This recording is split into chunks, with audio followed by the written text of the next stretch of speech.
5 സംസ്ഥാന നിയമസഭകളിലേക്ക് തിരഞ്ഞെടുപ്പ് നടക്കാൻ പോവുകയാണ്. ഈ അവസരത്തിൽ ഇന്ത്യ മുന്നണിയുടെ അവസ്ഥ വളരെ പരിതാപകരം എന്നേ പറയേണ്ടൂ. ഏറ്റവും ഒടുവിൽ രാജ്യസഭാ തിരഞ്ഞെടുപ്പ് നടന്നപ്പോൾ ബീഹാറിലും ഒഡീഷയിലും കോൺഗ്രസിൻ്റെ MLAമാർ ക്രോസ് വോട്ട് ചെയ്യുകയും തിരഞ്ഞെടുപ്പിൽ വോട്ടെടുപ്പിൽ നിന്ന് വിട്ടുനിൽക്കുകയും ചെയ്ത സംഭവങ്ങളാണ് ഏറ്റവും ഒടുവിലുണ്ടായത്. ഇത് ഇന്ത്യ സഖ്യത്തിനുള്ളിൽ വലിയ പൊട്ടിത്തെറിക്ക് വഴിവെച്ചിരിക്കുകയാണ്. ബീഹാറിൽ കോൺഗ്രസ്സിന് 6 MLAമാരാണ് ഉള്ളത്. ഈ 6-ൽ 3 പേർ വോട്ടെടുപ്പിൽ മനഃപൂർവ്വം വീഴ്ച വരുത്തി എന്നാണ് RJD നേതാവ് തേജസ്വി യാദവ് ആരോപിക്കുന്നത്. അതായത് RJDയുടെ സ്ഥാനാർത്ഥി രാജ്യസഭയിലേക്ക് പോകണ്ട എന്ന് കോൺഗ്രസ് തീരുമാനിച്ചതുപോലെ എന്നാണ് ആരോപണം. ഇത് ഒരു ചെറിയ കാര്യമല്ല.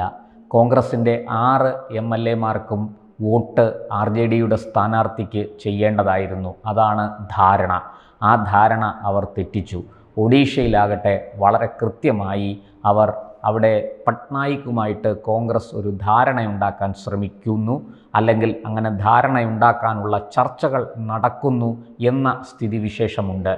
പക്ഷേ അവിടെ BJP ആണ് ഭരിക്കുന്നത്. അതുകൊണ്ട് തന്നെ BJPയുടെ രാജ്യസഭാ സ്ഥാനാർത്ഥികൾ വിജയിച്ചു വരും എന്നുള്ള കാര്യം തീർച്ചയാണ്. എന്നാൽ കോൺഗ്രസിനും നവീൻ പട്നായിക്കിനും കൂടി ഒരുമിച്ച് നിന്ന് ഒരു സ്ഥാനാർത്ഥിയെ എങ്കിലും രാജ്യസഭയിൽ എത്തിക്കാമായിരുന്നു. അവിടെയാണ് കോൺഗ്രസ് ക്രോസ് വോട്ട് ചെയ്തത്. കോൺഗ്രസ് ക്രോസ് വോട്ട് ചെയ്തതോടുകൂടി ഈ ഒഡീഷയിൽ നിന്നുള്ള പ്രതിപക്ഷത്തിൻ്റെ രാജ്യസഭാ സ്ഥാനാർത്ഥി തോറ്റുപോയി. അവിടെയും BJPക്ക് വിജയം നേടാനായി. ഇത് ചെറിയ അസ്വാരസ്യങ്ങളല്ല ഇന്ത്യ മുന്നണിക്കുള്ളിൽ ഉണ്ടാക്കിയിരിക്കുന്നത്. പൊതുവെ ഇന്ത്യ മുന്നണിയിൽ രാഹുലിൻ്റെ കോൺഗ്രസിൻ്റെ അപ്രമാദിത്വം ചോദ്യം ചെയ്ത് പലരും രംഗത്തുണ്ട്. മമതയ്ക്ക് കോൺഗ്രസിനോടും രാഹുലിനോടും ഒട്ടും തന്നെ താല്പര്യമില്ല. DMK പുറത്ത് കളയണ്ട, ഈ സഖ്യം പൊളിക്കണ്ട എന്ന് വിചാരിച്ച് മാത്രം കോൺഗ്രസിനോട് സഹകരിക്കുന്നു. അതുപോലെ തന്നെ മറ്റു പലരും NCP ശരത് പവാർ വിഭാഗം, അതുപോലെ ശിവസേനയുടെ ഉദ്ധവ് താക്കറെ വിഭാഗം ഒക്കെ. ഉദ്ധവ് താക്കറെ ഇപ്പോൾ ഏതാണ്ട് ഇന്ത്യ മുന്നണി വിട്ടതുപോലെയാണ്. എന്തായാലും ഈ പറഞ്ഞ ഒരു സാഹചര്യത്തിൽ കോൺഗ്രസ്സിന് ബീഹാറിൽ വലിയ സെറ്റ്ബാക്ക്, തിരിച്ചടി ഉണ്ടായിരിക്കുകയാണ്. RJD ചവിട്ടി പുറത്താക്കും കോൺഗ്രസ്സിനെ എന്ന രീതിയിലാണ് അവിടെ പെരുമാറുന്നത്. നമുക്കറിയാം, ലാലു പ്രസാദ് യാദവ് ലോക്സഭാ തെരഞ്ഞെടുപ്പിന് മുമ്പ് തന്നെ 2024 ലോക്സഭാ തെരഞ്ഞെടുപ്പിന് മുമ്പ് തന്നെ രാഹുൽ നേതൃസ്ഥാനത്തുനിന്ന് മാറണം എന്ന ഒരു അഭിപ്രായം മുന്നോട്ട് വച്ചിരുന്നു. അതിനെ പിന്താങ്ങി മമത രംഗത്ത് വരികയും ചെയ്തു. ഇത് വലിയ ചർച്ചയായി, വലിയ വിവാദമായി. രാഹുലിനെ സംബന്ധിച്ചിടത്തോളം, കോൺഗ്രസിനെ സംബന്ധിച്ചിടത്തോളം അത് വലിയ നാണക്കേട് തന്നെ സൃഷ്ടിച്ചു. പക്ഷേ അതിനെയെല്ലാം അതിജീവിച്ച് കോൺഗ്രസ് മുന്നോട്ട് പോയി. രാഹുലിൻ്റെ തന്നെ നേതൃത്വത്തിൽ രാഹുൽ സജീവമായി ജോഡോ യാത്രയൊക്കെ നടത്തി. കന്യാകുമാരി മുതൽ കാശ്മീർ വരെ നടന്നു. ഈ സമയത്തൊക്കെ ഈ ഇന്ത്യ മുന്നണിയിലെ സഖ്യകക്ഷികൾ വേണ്ട രീതിയിൽ പിന്തുണ കൊടുത്തില്ല എന്ന പരാതി കോൺഗ്രസും രാഹുലും ഉന്നയിച്ചിരുന്നത് വലിയ ചർച്ചയായില്ല. അതിനുശേഷം ബീഹാറിലെ തിരഞ്ഞെടുപ്പിന് മുമ്പും രാഹുൽ ഇതുപോലെ ഒരു യാത്ര നടത്തി. രാഹുലും തേജസ്വി യാദവ്, RJDയുടെ ലാലു പ്രസാദ് യാദവിൻ്റെ മകനും RJD നേതാവുമായ തേജസ്വി യാദവും ചേർന്നായിരുന്നു യാത്ര നടത്തിയത്. ആ യാത്രയിൽ കുറച്ച് ആൾക്കൂട്ടം ഈ പരിപാടി പങ്കെടുക്കാൻ വേണ്ടി വന്നിരുന്നു. അന്ന് രാഹുൽ വീമ്പിളക്കിയത് കോൺഗ്രസിൻ്റെ കരുത്തിൽ, കോൺഗ്രസിൻ്റെ ഈ പിന്തുണയിൽ RJDക്ക് അവിടെ ഭരണം നേടാനാകും എന്നൊക്കെയാണ് രാഹുൽ അന്ന് വീമ്പിളക്കിയത്. അന്ന് തന്നെ തേജസ്വി യാദവ് കോൺഗ്രസിനോട് പറഞ്ഞിരുന്നു, നിങ്ങൾ ഈ ആൾക്കൂട്ടമൊന്നും കണ്ട് മതിമറക്കണ്ട, ഇത് നിങ്ങളെ കാണാൻ വന്നതല്ല, RJDയുടെ സംഘടനാ മികവ് കൊണ്ടാണ് ഇത്രയും ആൾക്കൂട്ടം ഈ പരിപാടിയിൽ പങ്കെടുക്കാൻ എത്തിയത്, അല്ലാതെ നിങ്ങളുടെ സൗന്ദര്യം കാണാനൊന്നും വന്നതല്ല. അതുകൊണ്ട് മര്യാദയ്ക്ക് RJD പറയുന്നത് കേട്ട് ഒതുങ്ങി നിന്നുകൊള്ളുക. അതായിരുന്നു തേജസ്വി യാദവ് അന്ന് പറഞ്ഞത്. പിന്നീട് സീറ്റ് വിഭജന ചർച്ചകളിലും മറ്റുമൊക്കെ നമ്മൾ കണ്ടതാണ്. കോൺഗ്രസ് കഴിഞ്ഞ വർഷത്തെ അത്രയും സീറ്റ് വേണമെന്ന് വാശി പിടിച്ചു, കൊടുക്കില്ല എന്ന് RJDയും. നോക്കൂ, ഒരു ദേശീയ പാർട്ടിയായ കോൺഗ്രസ് ഒരു പ്രാദേശിക കക്ഷിയായ രാഷ്ട്രീയ ജനതാദളിന് മുന്നിൽ മുട്ടുവിറച്ചു നിൽക്കുന്ന കാഴ്ച അന്ന് ഇന്ത്യ കണ്ടു. നമ്മുടെ മാധ്യമങ്ങൾ പലരും ഈ വാർത്ത വേണ്ട പ്രാധാന്യത്തോടുകൂടി പുറത്തുവിട്ടില്ലെങ്കിലും സോഷ്യൽ മീഡിയ ഇതേക്കുറിച്ച് വലിയ ചർച്ചകൾ നടത്തി. രാഹുലിൻ്റെയും കോൺഗ്രസിൻ്റെയും ഗതികേട് തുറന്നു കാട്ടി. ഒടുവിൽ വല്ലചാതിനും 10-48 സീറ്റുകൾ കൊടുത്ത് കോൺഗ്രസിനെ ഒപ്പം കൂട്ടുകയായിരുന്നു RJD. എന്നിട്ടും 6 സീറ്റുകൾ മാത്രമാണ് കോൺഗ്രസ്സിന് വിജയിക്കാനായത്. ആ 6 പേരും വിജയിച്ച ഉടൻ തന്നെ തങ്ങൾ BJPയിലേക്ക് ഒരുമിച്ച് പോവുകയാണ് എന്ന് പറഞ്ഞ് രംഗത്ത് വന്നു. ഇതും നമ്മുടെ മാധ്യമങ്ങൾ ഒളിച്ചു വച്ചു. ഒടുവിൽ രാഹുലും കോൺഗ്രസ് നേതൃത്വവും ഹൈക്കമാൻഡുമൊക്കെ ഈ MLAമാരുടെ കാല് പിടിച്ച് അവരെ കോൺഗ്രസിൽ തന്നെ തുടരണമെന്ന് അപേക്ഷിച്ച് അവരെ പിടിച്ചു നിർത്തുകയായിരുന്നു. എന്നാൽ ഈ 6 പേരും ഒരുമിച്ച് നിതീഷ് കുമാറിൻ്റെ JDU ജനതാദൾ യുണൈറ്റഡ് എന്ന പാർട്ടിയിലേക്ക് പോകാൻ തീരുമാനിക്കുകയായിരുന്നു.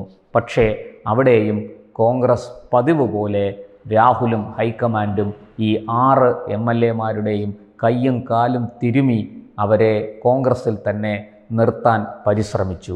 ഇപ്പോഴിതാ രാജ്യസഭാ തെരഞ്ഞെടുപ്പിൽ വളരെ കൃത്യമായി പുറത്തു വന്നിരിക്കുന്നു.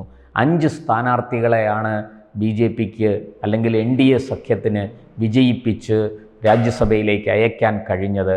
അതിൽ ഈ പറഞ്ഞതുപോലെ ഇവരുടെ ഈ 3 MLAമാരുടെയും പങ്ക് നമുക്ക് തള്ളിക്കളയാൻ കഴിയില്ല. അവർ ഈ വോട്ടെടുപ്പിൽ വരുത്തിയ വീഴ്ച അത് വലിയ രീതിയിൽ NDAക്ക് ഗുണം ചെയ്തു. JDUവിൻ്റെ മുഖ്യമന്ത്രിയായിരുന്ന നിതീഷ് കുമാർ തന്നെ ഇന്നിപ്പോൾ രാജ്യസഭയിലേക്ക് വിജയിച്ചു വന്നിരിക്കുകയാണ്. അദ്ദേഹം വിജയിക്കുമെന്ന് എല്ലാവർക്കും അറിയാമായിരുന്നു. അങ്ങനെ JDUവിൻ്റെ സ്ഥാനാർത്ഥി മാത്രമല്ല BJPയുടെ സ്ഥാനാർത്ഥിയും വിജയിച്ച് രാജ്യസഭയിലെത്തിയിട്ടുണ്ട്. BJP JDU സഖ്യം, അതായത് NDA മുന്നണി നിർത്തിയ മുഴുവൻ സ്ഥാനാർത്ഥികളും വിജയിച്ചു. ഒരു സ്ഥാനാർത്ഥിയെ വിജയിപ്പിക്കാൻ ഇന്ത്യ മുന്നണിക്ക് കഴിയുമായിരുന്നു. പക്ഷേ കോൺഗ്രസ് MLAമാർ പാലം വലിച്ചതുകൊണ്ട് അത് നടന്നില്ല.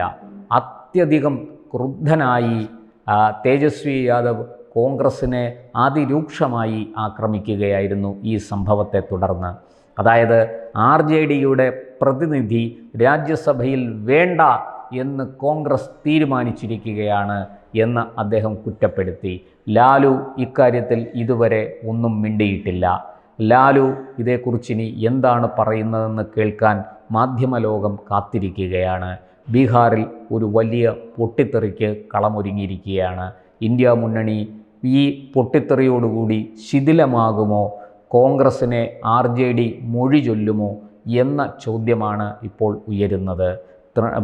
മമതയുടെ പശ്ചിമ ബംഗാളിൽ മമതയുടെ തൃണമൂൽ കോൺഗ്രസ്സിന് മുന്നിൽ കോൺഗ്രസ് ഗതികെട്ട് നിൽക്കുകയാണ്. അവിടെ മമത പുല്ലുവിലയാണ് കോൺഗ്രസ്സിന് കൽപ്പിച്ചിരിക്കുന്നത്. വല്ലതും നക്കാപ്പിച്ച സീറ്റുകൾ ഇട്ടുകൊടുക്കും, വേണമെങ്കിൽ മത്സരിച്ചാൽ മതി. അതായത് ഒരു വിധത്തിലും വിജയിക്കാൻ സാധ്യതയില്ലാത്ത ചില സീറ്റുകളിലേക്കാണ് കോൺഗ്രസ്സിന് മമത അവസരം നൽകുന്നത്. ഇതുപോലെ തന്നെയാണ് നമ്മുടെ തമിഴ്നാട്ടിൽ MK സ്റ്റാലിൻ ചെയ്തതും. അവിടെ വലിയ വിലപേശൽ നടത്താൻ കോൺഗ്രസ് രംഗത്ത് വന്നു. കോൺഗ്രസ് പുതിയ ഒരു പാർട്ടി അവിടെ നടൻ വിജയിൻ്റെ നേതൃത്വത്തിൽ രൂപീകരിക്കപ്പെട്ടു, തമിഴ് വെട്രി കഴകം. ഈ തമിഴ് വെട്രി കഴകവുമായിട്ട് നിരവധി ചർച്ചകൾ നടത്തി കോൺഗ്രസ്. പക്ഷേ വിജയ് പിടികൊടുത്തില്ല. കാരണം മുങ്ങിക്കൊണ്ടിരിക്കുന്ന തുളവീണ ഒരു കപ്പലിൽ എന്തിനാണ് കൈ കൊടുക്കുന്നത്? അത് തന്നെയും മുക്കും. അത് നല്ലവണ്ണം വിജയിന് അറിയാം. അതുകൊണ്ടാണ് വിജയ് കോൺഗ്രസ്സിന് കൈകൊടുക്കാത്ത. വിജയുമായിട്ട് ചർച്ച നടക്കുന്നു എന്ന പ്രതീതി വരുത്തി വിലപേശി DMKയോട് ചില സീറ്റുകൾ വാങ്ങിയെടുക്കാം എന്നായിരുന്നു കോൺഗ്രസിൻ്റെ ഉദ്ദേശം. പക്ഷെ അത് നടന്നില്ല. ഒടുവിൽ സ്റ്റാലിൻ വരച്ച വരയിൽ കോൺഗ്രസ്സിന് നിൽക്കേണ്ടി വന്നു. രാഹുലിന് വിട്ടുവീഴ്ച ചെയ്യേണ്ടി വന്നു. ഇന്നിപ്പോൾ ഇതാ അവസാനത്തെ അവരുടെ പ്രതീക്ഷയുടെ തുരുത്താണ് കേരളം. ബാക്കി എല്ലാ സ്ഥലത്തും കേരളത്തിൽ ഇന്ത്യ മുന്നണി നിലവിലില്ല. ഇവിടെ കോൺഗ്രസും CPM-ഉം പരസ്പരം ഏറ്റുമുട്ടുകയാണ്. BJP-യെ തോൽപ്പിക്കാൻ വേണ്ടി മാത്രം ഇന്ത്യ സഖ്യം ഇവിടെ പ്രവർത്തിക്കും. അല്ലാത്ത സമയത്ത് അവർ പരസ്പരം ഏറ്റുമുട്ടും. വാളയാറും മഞ്ചേശ്വരവും പാറശാലയും കഴിഞ്ഞാൽ പിന്നെ കൈപ്പത്തിയും അരിവാൾ ചുറ്റിക നക്ഷത്രവും ഒരുമിച്ച് ഒരു കുടക്കീഴിൽ പാറിപ്പറക്കുന്നത് നമുക്ക് കാണാൻ കഴിയും. കേരളത്തിലും സമീപഭാവിയിൽ തന്നെ അത് സംഭവിക്കുമെന്നാണ് തോന്നുന്നത്. എന്തായാലും അതവിടെ നിൽക്കട്ടെ. ഈ ബീഹാറിലെ സംഭവങ്ങൾ, ബീഹാറിലെ രാഷ്ട്രീയ മാറ്റം, അത് മാധ്യമ ലോകവും ജനങ്ങളും ഉറ്റുനോക്കുകയാണ്. ഈ 5 നിയമസഭാ തെരഞ്ഞെടുപ്പുകൾ കഴിയുമ്പോഴേക്കും കോൺഗ്രസ് പാർട്ടി ഇന്ത്യ മുന്നണിയിൽ നിന്ന് പുറത്താകുമോ, കോൺഗ്രസിനെ മറ്റുള്ളവർ ചേർന്ന് പുറത്താക്കുമോ എന്ന ചോദ്യം വളരെ ശക്തമായി ഉയരുന്നുണ്ട്. മമതയാകട്ടെ, സ്റ്റാലിനാകട്ടെ, നവീൻ പട്നായിക് ആകട്ടെ, ഇപ്പോഴിതാ ബീഹാറിൽ ലാലു പ്രസാദ്, തേജസ്വി യാദവും ആകട്ടെ, ഇവരെല്ലാം കോൺഗ്രസിൻ്റെ നേതൃത്വത്തെ അതിനിശിതമായി കുറ്റപ്പെടുത്തുകയും വിമർശിക്കുകയും ചെയ്തുകൊണ്ടിരിക്കുകയാണ്. എന്തായാലും മെയ് 4-ാം തീയതി വോട്ടെണ്ണൽ കേരളത്തിൽ നടക്കുകയാണ്. ഈ നടക്കുന്ന ഈ 5 സംസ്ഥാനങ്ങളുടെ നിയമസഭാ തെരഞ്ഞെടുപ്പ് പൂർത്തിയാകുമ്പോൾ നമുക്കറിയാൻ കഴിയും ഇന്ത്യ മുന്നണി ഇനി മുന്നോട്ട് പോകുമോ അതോ ഇവിടെ വച്ച് ഇന്ത്യ മുന്നണി ശിഥിലമാകുമോ എന്ന കാര്യത്തിന് തീരുമാനമുണ്ടാകും എന്നാണ് രാഷ്ട്രീയ നിരീക്ഷകന്മാർ കരുതുന്നത്.